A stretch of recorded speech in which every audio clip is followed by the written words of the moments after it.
The number on your screen is $41,217. Same number as his. You started the same week. Same title. Same salary. Same age, 26, same as him, sitting 3 desks to your left with a better haircut and a new watch you noticed the first morning. You do not know it yet, but that number will mean completely different things to both of you by the time this is over. His name is Marcus. Everyone likes Marcus.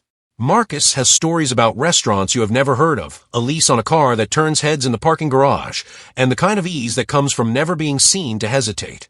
At lunch, he pays first. He always pays first. People remember that.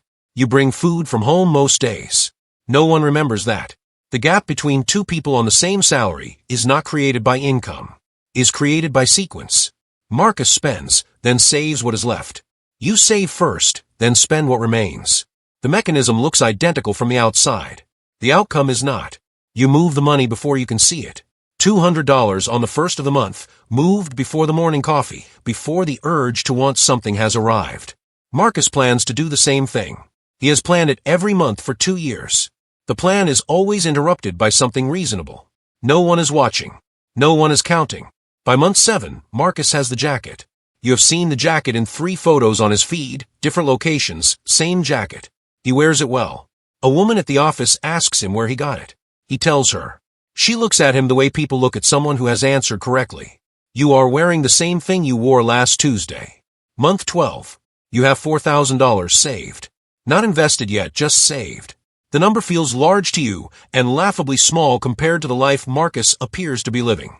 You do not know it yet, but $4,000 with no debt is a different object than $4,000 with $11,000 behind it. Marcus does not talk about what is behind him. No one does. His credit card charges interest at 22%. You learn this by accident, overhearing a phone call he did not think carried in the open office. His voice is different in that call. Quieter. You look away. No one is watching. No one is counting. Year 2. The market gives you your first real return. Not much, a number that would embarrass Marcus if he knew you were excited about it. But the mechanism is now awake. Your money is earning a small amount of money. Marcus's money is paying interest on a balance that has not moved in 4 months because he keeps meaning to pay it down after the next thing. The next thing arrives monthly. At the holiday party, Marcus gives a speech. He is genuinely funny. The room laughs at the right moments. Someone raises a glass in his direction. You go home earlier than most people. Marcus stays until last. The next Monday, he looks exactly like what you imagine success looks like. You look like someone who left early. Year 3. Your emergency fund crosses 6 months of expenses. 6 months of expenses is not a savings milestone. It is a reclassification. You have moved from the group that must say yes to the group that can say no. The difference between those two groups is not visible in any photograph. Most people live their entire lives inside the first group and believe they are one promotion away from the second. They are not one promotion away. They are one decision away. One repeated decision, made before the one arrives, made without an audience, made with full knowledge that no one will notice and no one will applaud. You are making it again right now, reading a number in a savings app at a time, when Marcus is sleeping off a dinner that cost what you save in a month.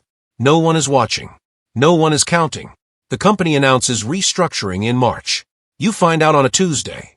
A meeting that was not on any calendar, a conference room with too many chairs, a human resources representative uncomfortable with the specific sentences she has been given to deliver. The words arrive in a particular order. Your position is being eliminated. So is Marcus's. You walk out of that building together without meaning to. The afternoon light is doing something to the parking lot that makes everything look more ordinary than it should. Marcus is already on his phone. His voice has the particular quality of a person who needs the next thing to arrive quickly. You are also thinking about what comes next. You are thinking about it differently. You do not know it yet, but this parking lot is not the worst moment. It is the moment the gap became visible for the first time. Marcus takes the first offer. It arrives in 11 days. The title is a lateral move. The salary is slightly lower. The commute is 40 minutes each direction. He takes it because the math requires him to. The credit card minimum is not a suggestion. The car payment is not a suggestion. The particular cost of looking the way Marcus looks is not a suggestion. He takes the job in 11 days.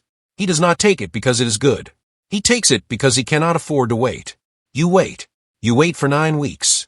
9 weeks of silence that feels longer than it is. 9 weeks of watching your emergency fund serve its actual purpose. 9 weeks of having breakfast at home at an hour when Marcus is already on a train, sitting in a middle seat, making himself useful to a company he chose out of necessity on a Tuesday afternoon in March.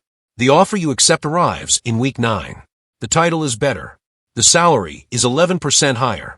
The work is the kind of work you would have done the same job for less money to be allowed to do. No one posted about it. No one knew to celebrate it.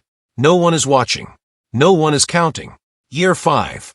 Marcus, and you meet for coffee, the first time since the restructuring. He looks well. He has the same ease, the same stories. He mentions the new company with the enthusiasm of a person who is committed to a decision and needs it to have been correct. He does not ask about your savings rate. You do not volunteer it. He picks up the check. You let him. On the drive home, you pass a dealership. A car in the window that Marcus once mentioned wanting. You note it the way you note most things that have stopped asking anything of you, with a mild, uninvested attention. Then you drive past it. Year 7. The number in your investment account has crossed a threshold that changed the way the math works. At a certain point, the return itself becomes a meaningful number. Your money is now earning in a month what you used to earn in 2 weeks of work. This is the mechanism no one explains until after you have already passed through it. The threshold has no announcement. It has no ceremony. It looks exactly like the month before it, except the number is different, and the number is different in a way that compounds. Marcus messages you about a business idea. You read it twice. The idea is not bad. The idea requires $30,000 in startup capital that Marcus does not have. He is asking if you know anyone who might. You tell him you will ask around. You do not tell him you are the person he is looking for. You are thinking carefully about what the right answer is. You do not rush the answer. The year before you lost your job, the month before the restructuring, the Tuesday before the conference room with too many chairs, you were invisible.